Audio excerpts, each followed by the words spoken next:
The hospital corridor smelled of disinfectant and old paint, the kind of smell that clung to your clothes long after you left, and Lena had learned to breathe through it during her night shifts. She was tired, bone-deep tired, the kind of tired that came from working double shifts, skipping meals, and pretending everything was fine when her bank balance said otherwise. Lena was a nurse, not because it paid well, but because helping people was the only thing that made sense in her life anymore. That night, as she walked down the dim corridor with aching feet, she noticed a man sitting on the floor against the tiled wall. He looked completely out of place. His clothes were soaked and torn, his hair plastered to his face, water dripping onto the floor beneath him. He looked like someone the world had chewed up and spat out. Other nurses passed by, some whispering, some pointing, some choosing not to see him at all. Lena slowed down. She didn't know why, maybe it was the way his shoulders sagged, or the emptiness in his eyes, but something pulled her toward him. She knelt down without thinking, ignoring the sting in her knees, and asked softly if he was okay. The man looked up, startled, as if kindness was the last thing he expected. His voice was low, rough, and hesitant when he said he was fine, that he didn't need anything. Lena smiled gently, the kind of smile she gave patients who were lying to protect their pride.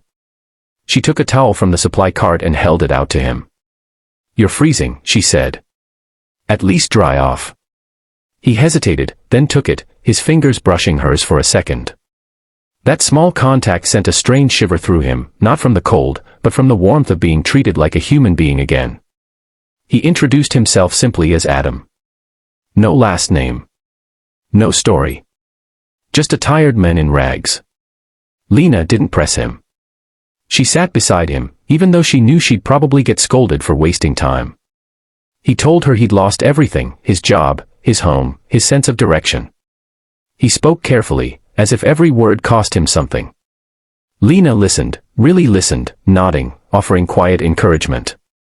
She didn't tell him about her own problems, about the rent overdue notice stuffed in her bag, or the dreams she'd buried long ago, but somehow he seemed to understand her anyway. Before her supervisor could spot them, Lena stood up and did something she almost never did. She slipped some money into his hand. It wasn't much, barely enough for a meal, but it was all she had left until payday. "Get something warm to eat," she said. "And don't give up. Please." Adam stared at the money like it was the most precious thing he'd ever been given. He tried to refuse, but Lena shook her head, her eyes firm. Then she walked away, heart pounding, hoping she'd done the right thing.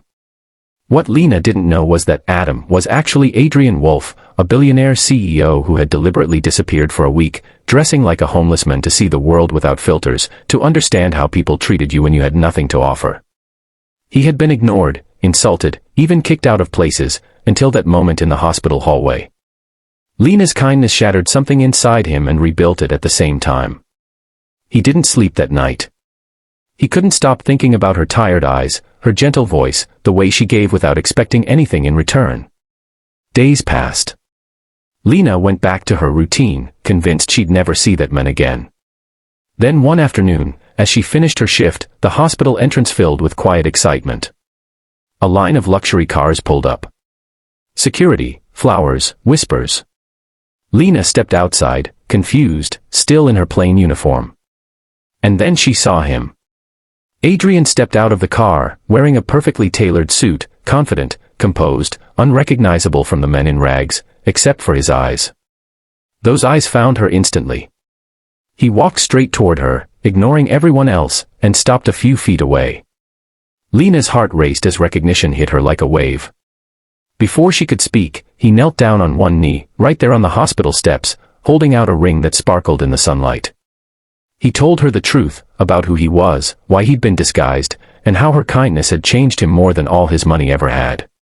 He said he wasn't proposing because she helped a rich man, but because she helped a broken one when she thought he had nothing. Tears filled Lena's eyes as the world seemed to blur around them. In that moment, she realized something powerful. True wealth wasn't in what you owned, but in who you chose to be when no one was watching.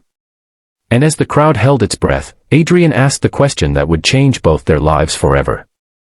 If this story touched your heart and you believe kindness can change destinies, don't forget to subscribe to the channel, because more emotional, powerful stories like this are coming your way, and the next one might just change how you see the world.